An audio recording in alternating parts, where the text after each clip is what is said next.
Hi, I am Sophia. Welcome to True Payback, where story hits different. Hit subscribe. Let's dive in. 3 years of silence. 3 years since my mother declared me delusional at my grandfather's funeral when I mentioned starting my own company. 3 years since my father called me a pathological liar in front of 200 relatives. 3 years since my brother stood up and said, "She's always been like this," making up stories for attention. I'd walked out that day and never looked back. Now, sitting in my Aunt Linda's dining room on Easter Sunday 2024, I watched my mother's perfectly manicured fingers tap against her wine glass. She'd sent the invitation 2 weeks ago. Formal. Printed cardstock. Family reconciliation dinner. Your presence is requested. I almost didn't come, but my business partner Marcus had laughed when I showed him the invitation. You know what this is, right? They finally Googled you. They've seen the Wall Street Journal profile. They want back in. He was half right. Growing up as the youngest of 3 in the Hayes family meant growing up invisible. My sister Victoria was the beauty queen. Literally. Miss Virginia 2015. My brother James was the Wharton graduate, the investment banker, the one my father introduced as, my son, the financial genius. Me. I was, the computer girl. That's what Dad called me at every family gathering from age 12 onwards. Said with a dismissive wave, like I spent my time playing video games instead of what I was actually doing. Teaching myself Python, building apps, learning systems architecture. Sarah's in her room with her little computer projects again. Mom would sigh to her book club friends. We tried to get her interested in normal things. Dance. Pageants like Victoria. But she just wants to stare at screens. When I got accepted to MIT, my father's response was, "Well, that's a waste of tuition money. What are you going to do, fix people's printers?" He refused to pay a single dollar. Said I should go to community college like normal girls and find a husband. I took out $180,000 in student loans and worked 3 jobs. I didn't attend a single family holiday for 4 years. They never visited. Not once. I graduated top of my class in computer science. My mother's comment when I sent the announcement, "Finally done with your little phase. Now you can get a real job." The real job I got was as a junior developer at a cybersecurity firm. Salary, $68,000. I lived in a studio apartment in Cambridge with 2 roommates, eating ramen, drowning in loan payments. My family's reaction when I told them? Dad laughed. "That's it? James makes that in a week." What they didn't know, what they never asked, was what I was building on nights and weekends. I'd noticed something during my internship at a government contractor. Their security protocols were 15 years outdated. Vulnerable. Dangerous. I spent 8 months building something better. A threat detection system that used machine learning to identify breaches in real time. I called it Sentinel Shield. My mentor, Dr. Rebecca Chin, looked at my prototype and went pale. "Sarah, do you understand what you've created? This is government contract level work. This is $50 million level work." I filed the patents at age 24. 3 months later, Homeland Security requested a demonstration. 6 months after that, I had my first contract. $3.2 million for a pilot program. I was 25 years old. I didn't tell my family. Why would I? The last time I'd called home, right after my MIT graduation, my mother had interrupted me after 30 seconds. "Sarah, I'm hosting a charity luncheon. Is this important?" By 26, I had 7 government contracts. By 27, I incorporated Sentinel Shield technologies and hired my first 12 employees. By 28, we'd secured $24 million in series of funding. The Wall Street Journal profile ran when I was 29. The Quiet Genius. How Sarah Hayes built a $95 million cybersecurity empire in 5 years. The article included my MIT background, my government contracts, my Forbes 30 under 30 recognition. My mother's best friend texted her a photo of the article. Mom called me for the first time in 18 months. "Sarah? Mom. Listen, there's a very unflattering article about you in some business paper. Using our family name. People are asking questions. You need to publish a retraction. This is embarrassing." I hung up. That was 3 years ago. The funeral incident. The accusations. The public family disownment. Then silence. Until the Easter invitation. I arrived at Aunt Linda's house at 2 p.m. The entire family was there. All 23 of them. Mom, Dad, Victoria, James, cousins, aunts, uncles. Everyone who'd witnessed my delusions at the funeral. My mother greeted me at the door with an expression I'd never seen before. Not warmth. Not exactly hostility. Something calculating. Sarah, you came. How unexpected. The dining room went quiet when I walked in. James smirked from his position by the fireplace. Victoria adjusted her pearl necklace. A gift from Mom, probably worth more than my first year's salary had been. Dad stood at the head of the table. Well, the prodigal daughter returns. I was invited, I said simply. Yes. We thought it was time to clear some things up. Mom gestured to a seat. Please. Sit. I sat. Every eye in the room was on me. Aunt Linda served ham. Uncle Robert opened wine. Everyone made small talk, carefully avoiding any mention of careers, money, or the past 3 years. It felt like sitting in a room full of people pretending a corpse wasn't on the table. Then dessert. My mother stood, tapped her wine glass with a fork. The tinkling sound silenced the room. I want to thank everyone for coming today. Family is so important. Truth is important. She looked directly at me.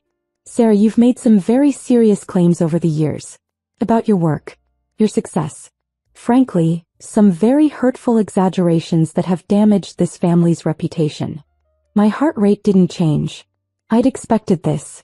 We tried to support you, Dad added, standing beside her. But these fantasies got out of hand. Telling people you're some kind of CEO, that you work with the government.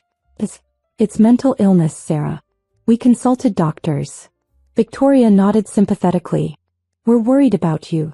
Which is why, Mom continued, we hired a professional. Someone who could get to the truth. Mr. Patterson, would you join us? A man I hadn't noticed stood up from the far end of the table. Mid-50s, gray suit, military posture. He carried a leather briefcase. Sarah, this is Gerald Patterson. 23 years with the FBI. Now a private investigator. We paid him $9,500 to conduct a thorough background investigation. Mom's smile was triumphant. We have the truth now. All of it. The family nodded. Satisfied. Vindicated. I could see it in their faces. They thought this was an intervention. That Mr. Patterson's report would prove I'd been lying.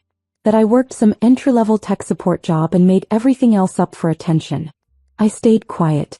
I'd learned that from negotiations with Pentagon officials. Silence is power. Let them talk. Let them reveal their assumptions. Then execute. Mr. Patterson set his briefcase on the table. Opened it. Pulled out 2 folders. One blue, one red. Ladies and gentlemen, he began, his voice carrying the weight of someone who'd testified in federal court. I was retained on March 15th to conduct a comprehensive background investigation into Sarah Elizabeth Hayes. Financial records, employment verification, professional credentials, public records. Everything. Mom beamed. Tell them what you found. I will. However, I want to be clear about my methodology. When conducting any investigation, I follow protocol. That means investigating all parties involved in the claim. Subject A, he gestured to me, and the individuals making claims against Subject A. Dad's smile faltered. We didn't authorize you to investigate us. You authorized a professional investigation. I conducted one. Professionally.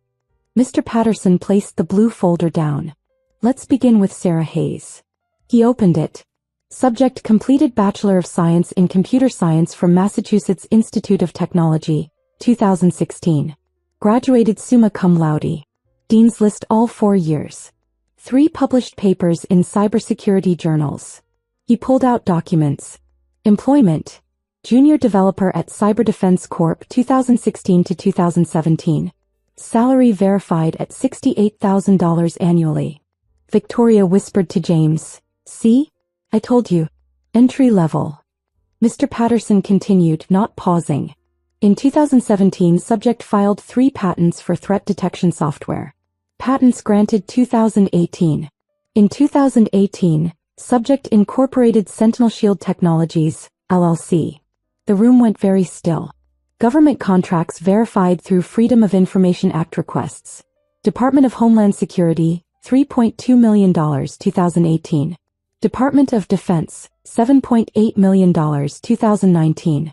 Department of Justice $4.1 million 2020. He laid out printed contracts. Additional contracts 2020 to 2024 totaling $47.3 million. My mother's face had lost color. Series of funding round verified through SEC filings. $24 million, led by Sequoia Capital and Andreessen Horowitz 2019. Series B, $53 million 2022. Current company valuation based on 2024 venture capital assessments. $95 million. He pulled out a newspaper. The Wall Street Journal. My face on the front page of the business section. Media verification. Forbes 30 Under 30 2021. Wall Street Journal feature 2021. TechCrunch Disruptor Award 2023. Speaking engagement at RSA Conference 2023. Member, Cybersecurity Advisory Board, U.S. Department of Commerce. Appointed 2024. Mr. Patterson looked up.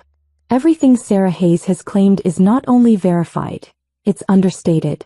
Her company employs 47 people. Her personal net worth, calculated from equity holdings and vested stock options, is approximately $38 million. The silence was absolute. My father found his voice first. Those could be faked. Documents can be. I verified everything through primary sources, government databases, SEC filings, corporate records, phone calls to Harvard Business School where she guest lectured in February. I don't deliver half-truths, Mr. Hayes. Which brings me to the second folder. He picked up the red one. The temperature in the room dropped 20 degrees.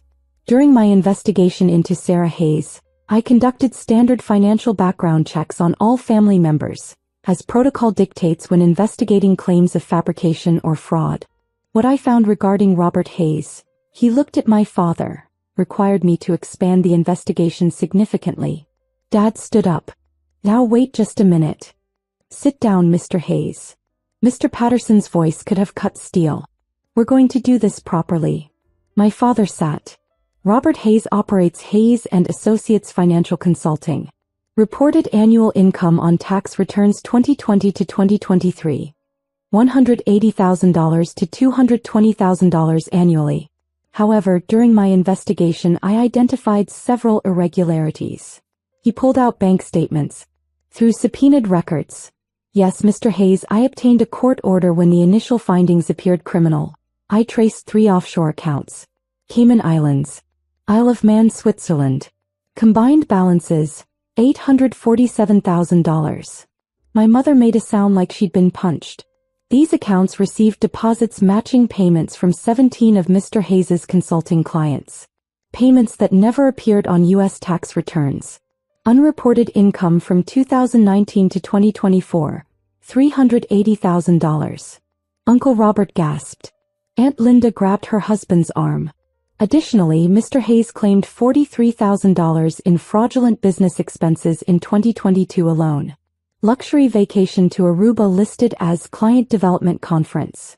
Audi Q7 lease listed as business vehicle, despite being registered to your wife for personal use. Country club membership. This is a lie. Dad shouted. This is. I have documentation from 4 different financial institutions. Transaction records. Wire transfer receipts. Email communications with your accountant discussing creative deductions. I have everything, Mr. Hayes. Mr. Patterson's voice dropped to something colder. As a licensed investigator and former federal agent, I'm legally obligated to report suspected criminal activity. I contacted the IRS Criminal Investigation Division at 8:47 this morning. I also contacted the FBI's Financial Crimes Unit, given the offshore accounts trigger federal jurisdiction. They're very interested. He pulled out one more document.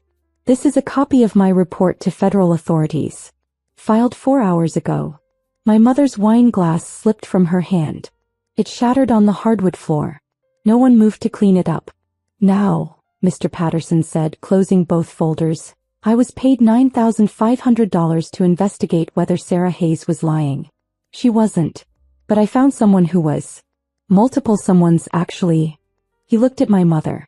Mrs. Hayes, your name appears on 3 of the offshore accounts as joint holder. Whether you file jointly or separately, you're liable.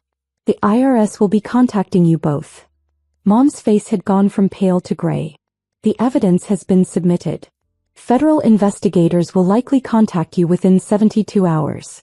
Given the amount involved, over $380,000 in tax evasion, this is a felony. You're looking at potential prison time, Mr. Hayes. 3 to 5 years, possibly more depending on prosecution. The room erupted. Victoria jumped up. This is insane. Dad wouldn't. Your father did. Mr. Patterson handed her a document. Here's a transfer from January 2023. $47,000 from Hayes and Associates to Cayman Islands Bank account 4782-9923-1147. Here's the corresponding client payment that never appeared on your father's tax return. James was already on his phone. I'm calling our lawyer. You should, Mr. Patterson agreed. You're going to need several. Tax attorney, criminal defense attorney, possibly a bankruptcy attorney when the IRS assesses penalties and back taxes. My father stood there, silent now, his face the color of old newspaper. I spoke for the first time since sitting down. You hired him to prove I was lying. Every head turned toward me. You spent $9,500 to humiliate me in front of the family. To prove I was delusional. That I made everything up. I stood slowly. You got exactly what you paid for. The truth. Sarah, you can't actually believe, Mom started. I don't believe anything. Mr. Patterson investigated. He found facts.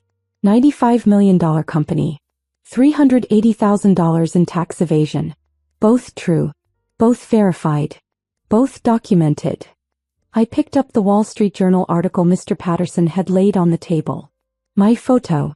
The headline about my quiet genius. I've spent the last 7 years building something real while you told everyone I was a liar. I didn't need you to believe me. I had investors who believed me. Government officials who believed me. Customers who paid me $47 million because they believed in what I built. I looked at each of them. Victoria in her designer dress. James with his Rolex. Aunt Linda frozen by the window. Uncle Robert staring at the broken wine glass. You wanted proof? You got it. All of it. Including the proof that the real liar in this family was sitting at the head of the table the whole time. Dad found his voice. Hoarse. Desperate. Sarah. Sweetheart. This is a misunderstanding. The accounts are legitimate business. Don't. I held up one hand. Don't insult both of us. Mr. Patterson found what he found. The IRS will do what they do. I have nothing to do with any of it.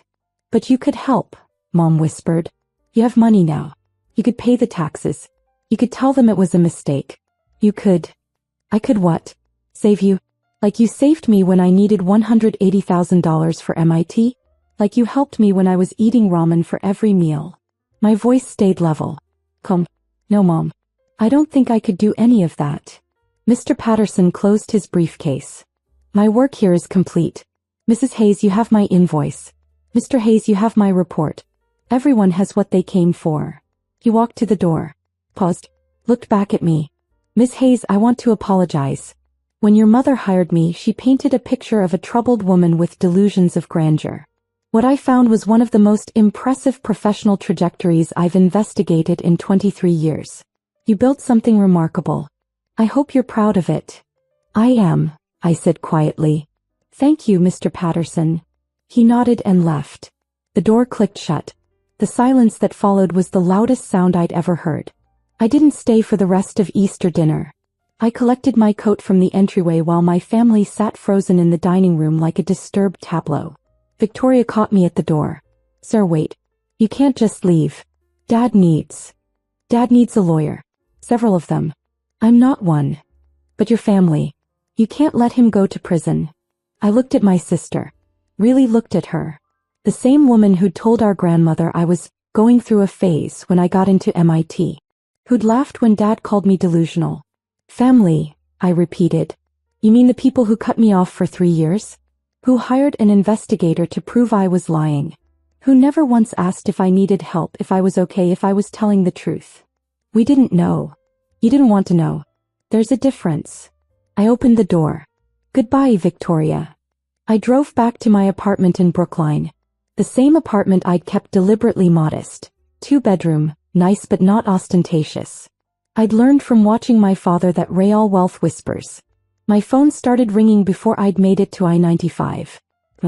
That, James, Victoria, Aunt Linda, Uncle Robert. I declined every call. Then a text from James. You vindictive bitch. You planned this. You wanted Dad arrested. I responded once. I planned nothing. You hired the investigator. He did his job. Perhaps too well. Then I blocked the entire family. Marcus called at 8 p.m. I'm seeing some very interesting news alerts about a Robert Hayes financial consultant under IRS investigation. That's not your father, is it? It is. Holy shit. What happened? I told him. Everything. The investigation. The 2 folders. The $380,000. The offshore accounts. Marcus was quiet for a long moment. Then, Sarah, I'm going to say something and I need you to hear me. What happened today wasn't your fault. You didn't evade taxes. You didn't hire the PI. You didn't do anything except exist successfully while they tried to tear you down. I know. Do you? Because I know you. You're already wondering if you should have warned him. If you should help with legal fees. If you're being cruel. He was right. I was. Listen to me. Your father spent your entire life telling you that you weren't good enough. That you were delusional. That your accomplishments were fantasies. He refused to pay for your education. He publicly humiliated you. And when you succeeded anyway, when you built something extraordinary, he hired someone to prove you were lying. I know all that. Then know this, what happened today was justice. Not revenge. Justice. He committed crimes. He got caught. That's not your fault and it's not your responsibility to fix. I sat with that for a while. Then, the IRS works fast when they have documentation. Mr. Patterson gave them everything. Dad's probably already been contacted. Good. It's going to destroy them financially. The back taxes alone will be close to $500,000 with penalties. Then legal fees. They'll lose the house. Sarah. What? Stop. Just stop. Your father made choices. Illegal choices. For years. He gambled that he wouldn't get caught. He lost. That's how consequences work. He was right. I knew he was right. But old habits die hard. The little girl who wanted Dad to be proud of her didn't disappear just because I became a CEO. The IRS moved faster than I expected. On Tuesday, federal agents arrived at my parents' house with a warrant to seize financial records. Mom called me 17 times that day. I didn't answer. On Thursday, my father was formally notified of criminal tax evasion charges. Federal prosecutors were seeking a grand jury indictment. The local newspaper ran a story. Financial consultant faces $380,000 tax evasion charges. Victoria left a voicemail. I hope you're happy. Dad's career is over. Mom's having panic attacks. This is all your fault. James sent an email with the subject line, Family Destroyer. You did this on purpose. You wanted revenge. You're not the victim here. You're the villain. Don't ever contact any of us again. I deleted both without responding. The following Monday, my father's consulting firm lost 4 major clients. By Wednesday, 7 more dropped him. His business imploded in less than 2 weeks. Aunt Linda called. I answered that one. Sarah, I know you're angry. I know they treated you badly. But your mother is falling apart. Your father might go to prison. Can't you find it in your heart to help? Just pay the taxes. Make this go away. Aunt Linda, even if I wanted to, which I don't, that's not how federal tax evasion works. You can't just pay the money and make felony charges disappear. Dad committed crimes for 5 years. That has consequences. But you have so much money now. What's $500,000 to you? It's not about the money. It's about accountability. That's a very cold thing to say about your own father. My father was cold to me for 30 years. I'm just returning the energy. She hung up. In week 3, my parents' house went up for sale.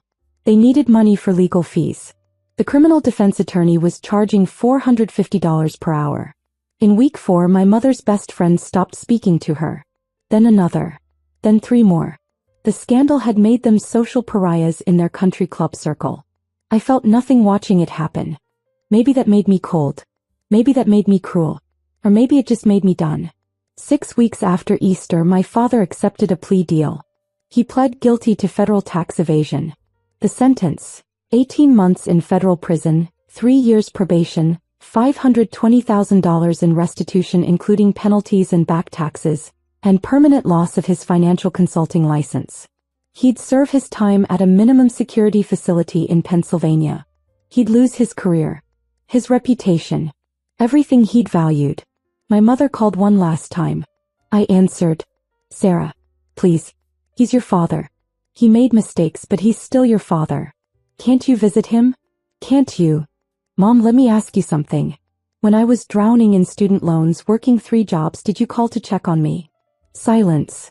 "When I started my company and worked 90-hour weeks, did you ask if I needed anything?" Silence.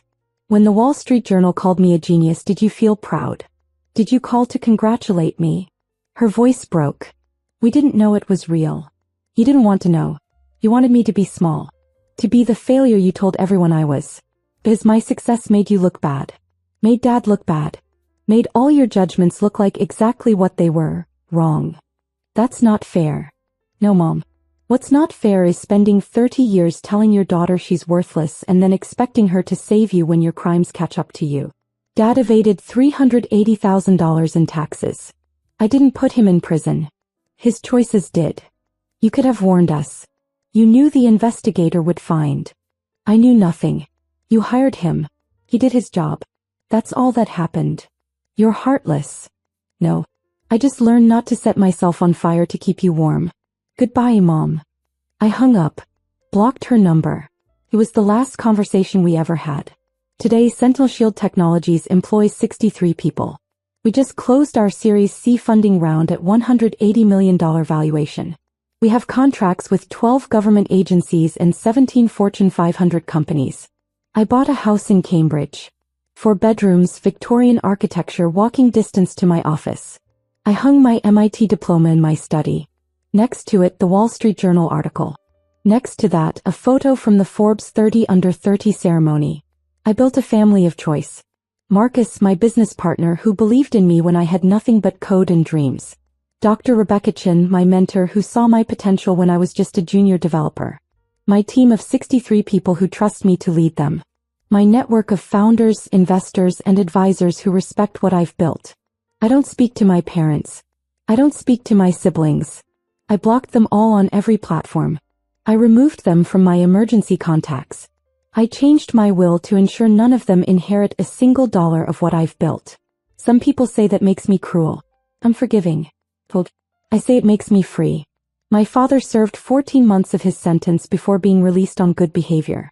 He lives in a 1-bedroom apartment now, working part-time at a tax preparation service for $18 an hour. His financial consulting career never recovered.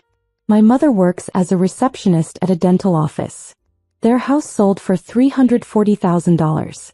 After paying legal fees and part of the IRS restitution, they had almost nothing left. Victoria's husband left her 6 months after the scandal. Turns out he'd married her for the family connections and money, both of which evaporated when Dad went to prison. James still works in investment banking, but the family scandal damaged his reputation. He made VP but will probably never make partner now. They all blame me. Every single one of them.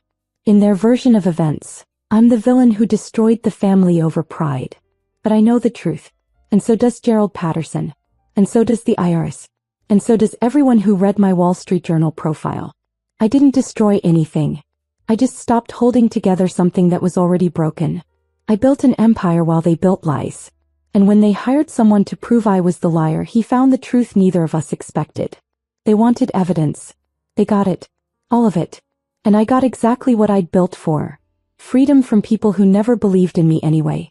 The investigator was right about one thing. I should be proud of what I built. I am.